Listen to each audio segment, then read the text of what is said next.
حمیدت یہ اتنے اجلے و ستھرے عقائد لے کر آیا ہے کہ اس کے ان اجلے و ستھرے عقائد کے نور کی خیرات فرش سے عرش تک پھیلے گی، شرق سے غرب تک پھیلے گی۔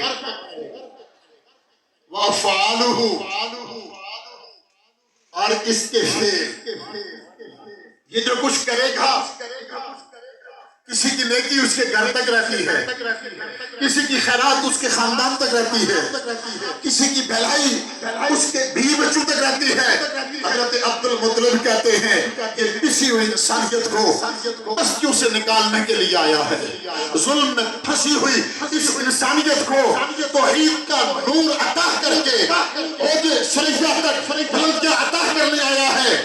اس کے ان افعال کی خیرات، اس کے ایک ایک بول کی خیرات، یہ اس کے گھر تک محدود نہیں رہے گی، صبح قیامت تک دنیا اس سے خیرات دیتی رہے گی۔ اور آپ اندازہ کیجئے، عجمی لوگ ہیں، ہم عجم میں بیٹھے ہیں اور کسی کو عربی لغت سے، عربی گرامر سے، عربی زبان سے کوئی علاقہ نہیں۔ یہ جو سادات آئے تھے پتہ نہیں کب آئے تھے، اب بھی جب یہ نماز پڑھاتے ہیں تو لگتا ہے یہ باہر ہی کے رہنے والے ہیں، اسی لہجے میں اذان بھی دے رہے ہیں، نمازیں بھی پڑھا رہے ہیں۔ لیکن ان سے پوچھئے، اپنے آپ سے پوچھئے کہ تمہارے اندر یہ ویژن کدھر سے آیا، تمہارے اندر یہ تعلیم کدھر سے آئی؟ یہاں رہ کر کہ ہم نے ایک اللہ کے آگے جھکنا ہے، ہم نے حق و حلال کے قریب رہنا ہے، ہم نے سچ کے قریب رہنا ہے، ہم نے باطل کو منہ نہیں لگانا، ہم نے ظلم کی راہ پہ نہیں چلنا، ہم نے کسی کا حق نہیں کھانا۔ یہ پیغام کدھر سے آیا ہے؟ تو جواب آتا ہے یہ سینہ بسینہ بظاہر ذریعہ کوئی بنا ہوگا، لیکن طائف کے بازار میں وہ آقا کریم جس نے پتھر کھائے اور روح الامین جیسا آکے عرض کرتا ہے آپ چاہیں تو ان ظالموں کے اوپر پہاڑ کو جو ہے پلٹ کے ان کو خارج کر دو۔ تو رحمت عالم صلی اللہ علیہ وسلم جبریل سے کہتے ہیں جبریل تو چلا جا، تو نہیں دیکھ رہا؟ وہ کہہ رہے ہیں میں دیکھ رہا ہوں کہ یہ تو نہیں مانتے، ان کی نسلیں میرا کلمہ پڑھ رہی ہیں، وہ مجھ پر ایمان لا رہی ہیں۔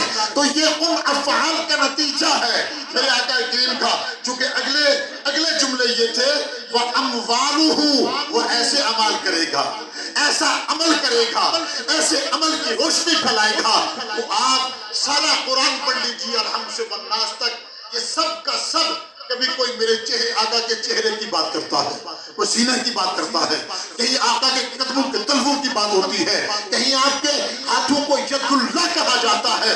میں اس بحث میں نہیں جاتا، لیکن حضرت عائشہ کے اس جملے سے رضی اللہ تعالیٰ عنہ اندازہ لگا لیں۔ پوچھا گیا تھا عائشہ صدیقہ رضی اللہ تعالیٰ عنہ سے کہ اے رسول کریم کے قرب میں رہنے والی، آپ کا خلق کیسا تھا، آپ کیسے تھے، کوئی ایک بات تو بتا دیں۔ حالانکہ آپ بتایا کرتی تھی کہ میرے آقا کریم کے چہرہ اقدس پر جب پسینے کے قطرے نمودار ہوتے تو یوں لگتا جیسے موتی چمک رہے ہیں، اور عام بندے کا پسینہ آئے تو مہک نہیں آتی، سمل آتی ہے۔